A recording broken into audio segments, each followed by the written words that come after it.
I sat there quietly, listening as the preacher delivered the eulogy for my closest friend. Wyatt was more than just my best friend. He was the man I'd loved since we were in high school, and now I've lost him for good. Let me explain. I first met Wyatt Miller on my very first day of high school. He lived out on a ranch outside of town while I was a townie, so we hadn't crossed paths before since we went to different grade schools. But there was only one high school in the county, and by some stroke of luck, we ended up in all the same classes. I always managed to snag the seat next to that handsome boy, and before long we were chatting and comparing notes. Within a month we had become friends, and by the time Thanksgiving rolled around, we were practically inseparable. Neither Wyatt nor I were into the usual sports, not the typical ones anyway. Our school had a rodeo team, and Wyatt earned a spot on it. By the time we hit our sophomore year, folks were starting to notice. Wyatt had real talent. I was at every event, cheering him on like his own personal fan club. I remember this one afternoon when he got bucked off a wild horse that no one had managed to ride. I met him behind the chutes and started rattling off my thoughts about how that horse was unbeatable.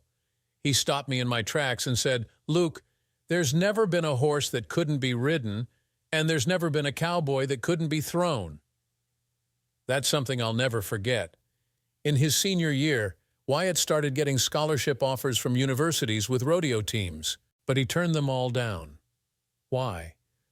Because after the planes hit the towers, Wyatt felt it was his duty to go fight the terrorists.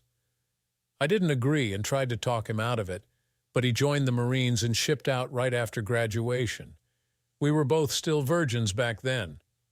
While Wyatt went off to war, I headed to college. I majored in finance and picked up a summer job working as a teller at the local bank. I wrote to Wyatt as often as I could, letters, emails, whatever it took to stay in touch. He always wrote back, keeping me up to speed on what was going on in his life. I was in college, away from home for the first time, and like all my new friends, I took full advantage of that freedom. One night at a party, I ended up losing my virginity. I didn't tell Wyatt about it, figuring he was probably out drinking and having fun with his Marine buddies anyway. By the time Wyatt came back home, I had moved up to assistant manager at the bank, overseeing the loan department. I was in a casual relationship with a guy I'd met in college. Relationship is probably too strong a word. It was more of a friends with benefits situation. Wyatt was still single, but was seeing a couple of girls around the county. About 6 months after he returned, tragedy struck. His parents were both killed in a horrific car accident. Wyatt was their only child, so he inherited the small ranch outside of town. The place was fully paid off, but his dad had an open line of credit secured by the ranch. The line of credit was $50,000, but the ranch itself was worth much more than that. Wyatt was seeing a girl who worked as a receptionist at a law office in town. There were whispers going around about her and one of the lawyers she worked for. The guy was married, but they were just rumors. At least that's what everyone said. After Wyatt's parents passed away, things seemed to heat up between him and this girl, Tina. Not long after, I heard through the grapevine that they'd eloped to Vegas and tied the knot. Saying I was devastated doesn't even begin to cover it. I had always believed that someday, somehow, Wyatt and I would end up together. We still talked, and I'd see him around town now and then, always with that blonde bimbo by his side. The rumors about her and that married lawyer were still swirling around. I'm pretty sure Wyatt had no idea. I spent many nights lying in bed, wrestling with whether or not I should tell him. My mind would play out all kinds of scenarios. Maybe Wyatt already knew and didn't care, or maybe he was even in on it. He might just think I'm jealous and trying to mess up his marriage. I was really torn about what to do. Then, out of the blue, he called me with some surprising news. His unfaithful wife was pregnant. 7 months later, the baby arrived. Wyatt called me up, wanting to meet at the city cafe for lunch. He had pictures of the baby he wanted to show me. I agreed to go, mainly because I just wanted to see Wyatt again. I still loved the guy. When I walked in, he was already seated at a table, and I could see tears in his eyes. "Wyatt, what's going on? Is something wrong with the baby or with Tina?" "Oh, there's definitely a problem," he nearly shouted as he handed me his phone. It was open to pictures of the baby. The baby was black. What am I supposed to do now? I'll tell you what I feel like doing. I want to track down whoever the father is and take out both him and that cheating wife of mine. Hold on a minute. I don't want you doing something that'll land you in jail for the rest of your life. Let's take a step back and think this through. When's Tina getting out of the hospital? Tomorrow, he replied, clearly frustrated. I'm sure she's seen the baby by now. Of course, she was nursing it when I left, Wyatt added. And what did she say? I asked. She told me to get used to the idea of her fooling around and me raising that kid. She said there's nothing I can do about it. She said that she and the baby were coming home tomorrow and moving back into my house. If I want to divorce her, I'll need to find somewhere else to live. She said we live in a no-fault state, so I'll have to pay her alimony and child support since the baby was born during our marriage. It doesn't matter if the kid isn't mine. How's that fair? She's the one who cheated, not me. He was getting louder, his voice rising with frustration. Take a breath, Wyatt. He did, taking a deep breath before continuing. She even told me I might end up having to pay for the kid's college education. Can you believe that? Then after 18 years of footing the bill for everything, she plans to sell the ranch and send me 50%. That's if I'm still alive by then. That _ actually laughed when she said that. Wyatt, breathe, I reminded him. Luke, she knew exactly what to say to me. It was like she'd been coached, like she'd rehearsed that speech. She was laughing when I stormed out of the room. Wyatt, she works at a law office, and one of those lawyers is black. He's probably the father. He probably coached her on what the law is in this state and what to say to you. I'm no lawyer, but I think it would be wise for you not to be alone with her. She might call the sheriff and claim you were violent, saying she's afraid you'll harm her or the baby. If she gets you arrested, you'll spend time in jail, and she'll take everything in the divorce. I'd offer you my spare room, but that might cause other problems. Let me make some calls and find you a place to stay. While we waited for our food, I made some calls and managed to find Wyatt a place to stay. Then I started piecing together a plan. After lunch, I headed back to the bank for work while Wyatt went home, packed up his things, and moved to a property the bank had repossessed. It was a small place with a few acres and a barn, so Wyatt was able to bring his horse along. The next morning, while Tina was waiting for Wyatt to pick her up from the hospital, I met him in my office. I increased the line of credit on his ranch to $500,000 and had him withdraw it all in cash. The ranch was valued at $750,000, so there were no issues. At the same time, he rented a safe deposit box, but the money didn't go in there. Tina and the baby ended up taking a taxi home. Wyatt wasn't answering any of her calls. Earlier that morning, he'd already moved his few cattle over to a neighbor's pasture. A couple of days later, he loaded them onto trailers and hauled them to a sale barn. Tina eventually gave up trying to get Wyatt to talk to her and filed for divorce. Wyatt was served at his new place. At the first hearing, an attorney from Tina's firm, not the baby's father, represented her.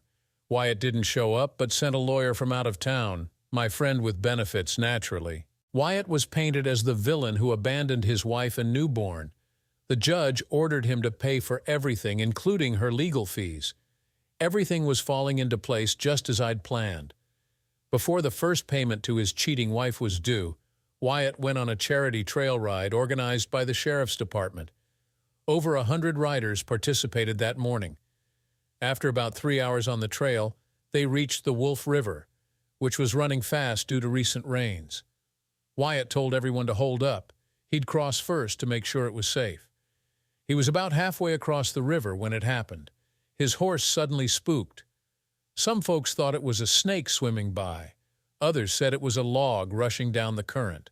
Whatever it was, it caused Wyatt to fall off, and he was swept away by the fast-moving water. The sheriff said the river got deeper just past the crossing, and Wyatt's boots likely filled with water, pulling him under. His body was never found, and it's presumed that he was carried downstream to where the river feeds into the Missouri River. They searched for 3 days before giving up and declaring him dead, and that brings us to today. After the church service, everyone gathered at Wyatt's house, the one where Tina was living. There was plenty of food, as is customary in our part of the country. All of Wyatt's friends were there, including some old rodeo buddies. One guy was especially vocal. "I take issue with what that preacher said. Wyatt never fell off a horse in his life. He might have gotten thrown, but folks said he just fell __. I'm betting someone shot him." "Ronnie, that's not what happened. I was there along with the sheriff and a couple of deputies. Nobody heard any gunshots," another friend chimed in. "Well, I ain't ever going to believe it. That guy was the best damn cowboy I ever knew. What a terrible way to go. Luke, were you there? What do you think?" "Ronnie, I didn't make the ride this year. I had something important to take care of that morning. I wish I'd been there. You know, maybe I could have."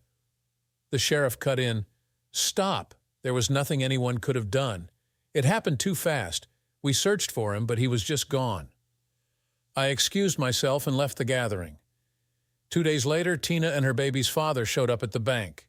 "What the hell is this? There's no way I owe $500,000 on that ranch," Tina exclaimed. I pulled the relevant file and handed it over to the black attorney. He studied the documents for about 3 minutes. "Damn, Tina. This all looks legit. Wyatt took out a $500,000 loan against the ranch a few days after the baby was born." "How could he do that? That ranch was ours. I didn't sign anything," Tina shot back. "No, Tina," the attorney replied. "That ranch was willed to Wyatt by his parents. It was solely in his name, and the credit line was originally set up by his father. He used it to buy and sell cattle." "So where's the money?" Tina was fuming. The attorney stepped in to take control of the conversation. "Did Wyatt have an account here at the bank?" "Only the joint account in both Tina and Wyatt's names. There's less than $100 in that account," I informed him. Tina's voice rose in anger. "What about a safety deposit box?" "Wyatt did have one of those," I replied. "Open it. That's where the money must be," she demanded. "I'll need a court order signed by a judge to do that," I responded calmly. "Open that damn box now," Tina shouted. "Calm down, Tina. Let me handle this. Your divorce wasn't finalized, so there shouldn't be any problem. Legally, you were still married to him at the time of his death. You're his widow." That seemed to calm Tina down a bit. She smirked at me, and then they got up and left. But there was a snag. The judge insisted on waiting for a death certificate to be issued before granting permission to open the box. That took a few more weeks. Meanwhile, the bank sent another notice demanding repayment of the loan and threatening foreclosure. Tina and her attorney returned with the court order to open the box. I arranged for a locksmith to meet us, and we opened the box. It was empty. Tina was livid. "Where's the damn money? It didn't just vanish." "Can we review the bank's video from the day Wyatt received the money? Maybe that will reveal something." "That shouldn't be a problem," I said. We combed through the stored tapes until we found the footage of Wyatt at the teller's window. The teller counted the money and placed it in 2 of the bank's zippered money bags. Wyatt then walked over to the vault where the safety deposit boxes were, signed in, and entered the vault with a bank employee. A few minutes later, the employee exited and returned to her desk. Wyatt emerged shortly after, still carrying the bank bags, and walked out of the bank. "What did he do in that room he left with the money? Where is it? I need that money." Tina's voice was rising again. "This bank is going to take my home. Where am I supposed to go? You need to help me out. This is your kid. Find us a place to live." "Calm down, Tina. Don't you dare tell me to calm down. This was your idea. You said I'd get the house and the land. Now I've got nothing." She was furious. The attorney grabbed her by the arm, trying to lead her towards the door. "Let me go. You __. I'm telling your wife. We'll see what she thinks about—" She didn't get to finish her sentence. He slapped her so hard she fell to the floor. He stepped over her and walked out of the bank. The security guard was helping her up just as the sheriff arrived. I had called him when Tina started screaming about the bank taking her home. The attorney ended up spending a couple of nights in jail for assault and battery. Within a month, his wife filed for divorce and the bank foreclosed on Wyatt's house and land. I heard Tina sued her baby's father for child support and won. She moved out of town, and the attorney did too after losing his job and being suspended from practicing law for 6 months. Have you guessed that Wyatt isn't really dead? Here's how it all went down from Wyatt's perspective. Luke had come up with a plan, and it sounded like it could actually work.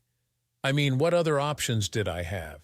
Killing Tina and her lover wasn't one of them, and I wasn't about to spend the rest of my life paying alimony to a cheating wife while she lived rent-free in my house. I sure as hell wasn't going to pay child support for a kid that wasn't mine. Luke knew I always helped out on that charity ride, and it fit perfectly into the plan for me to disappear. I stopped the group at the river's edge, telling everyone I'd cross first to check if it was safe.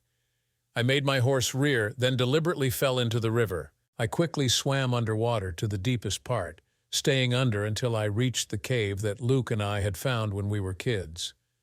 I surfaced inside the cave and sat on the rocks, hidden from view. They searched the river, but no one knew about that cave except Luke and me. By 9 p.m., the search was called off for the night, and I swam downstream to a bridge where Luke picked me up. He drove me to an airport 300 miles away from our town. With my passport in hand, I boarded a plane and flew to South America. Nobody thought to check the airports or immigration. I was supposedly dead in that river, as far as anyone who cared was concerned. Luke had given me enough cash to stay in a nice hotel and live comfortably until I found what I was looking for. I found it, a hacienda that's 3 times the size of my ranch back home. I can run a good-sized herd of beef cattle and a few horses here. My new life began when Luke wired me the $500,000. Life's been good, and it's only getting better, especially since I met my neighbor's daughter. Now back to Luke's perspective. I'm the only person alive who knows that Wyatt didn't die in that river. I've kept that secret for over 20 years now, and I plan on taking it to my grave. No one will ever know, not even my friend with benefits who I married a couple of years ago. Do I still love Wyatt? Of course I do. I always will. But I knew from the start that it would never have worked out between us. Wyatt's a real man's man, and that's exactly why I love him. He's what every young boy dreams of becoming and what every old man wishes he had been. An American hero, a cowboy. He doesn't have a single ounce of attraction to men. As for me, I've known I was attracted to men my whole life, and that, my friends, is the end of today's story.